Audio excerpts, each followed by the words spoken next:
आणि आता पाहणार आहोत विविध क्षेत्रातील टॉप 9 घडामोडी। सुरुवातीला राजकीय बातम्या।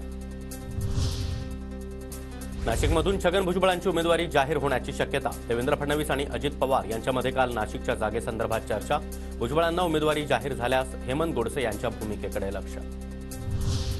भुजबळ कुटुंबियांकडून आता नाशिक जिल्हा बँकेचं कर्ज भरण्यास सुरुवात। छगन भुजबळ नाशिक लोकसभा लढवणार असल्याची चर्चा, तर कुठलीही अडचण न येण्यासाठी कर्ज भरण्याला सुरुवात।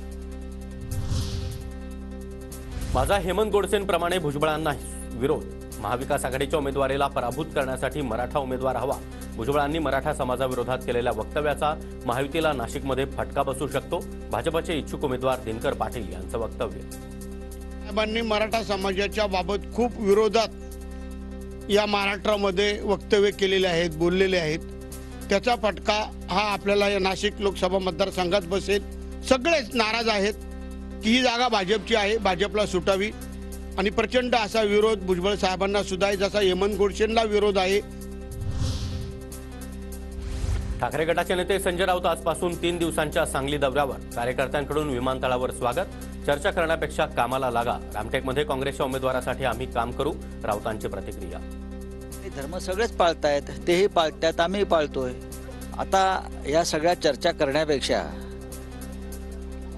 कामाला लागलं पाहिजे।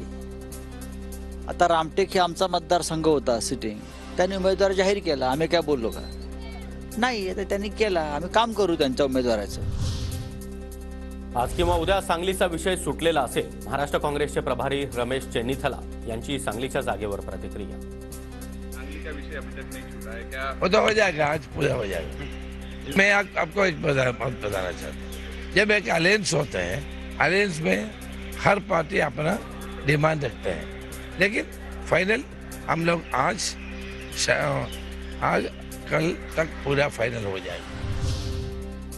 हायकमांड जो निर्णय देईल त्यानुसार काम करणार। सांगलीच्या जागेवरून राऊतांनी केलेल्या वक्तव्यावर काँग्रेसचे विजय वडेट्टीवार यांचं प्रतिक्रिया।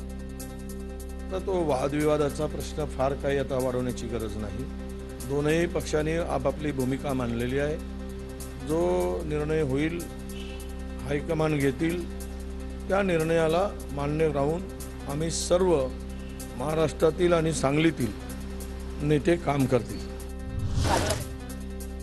ना घर का ना घाट का अशी शिंदेंच्या खासदारांची अवस्था। लोकसभेच्या जागावाटपावरून वडेट्टीवार यांची टीका, तर शिंदे गटाचे निम्मे आमदार ठाकरेंशी संपर्कात आहेत। विजय वडेट्टीवार यांचा दावा। काय गती झाली असेल, म्हणजे ना घर का ना घाट का अशी अवस्था त्यांची झाली। शिंदे गटांच्या आमदारामध्ये प्रचंड अस्वस्थता आहे। आता आमच्या माहितीप्रमाणे निम्मे आमदार शिंदे गटांचे उद्धव साहेब ठाकरेशी संपर्क करत आहेत। सुनेत्रा पवार यांच्यासाठी मुख्यमंत्री एकनाथ शिंदे देखील मैदानात। बारामतीच्या प्रत्येक विधानसभा मतदारसंघामध्ये आढावा बैठक घेणार।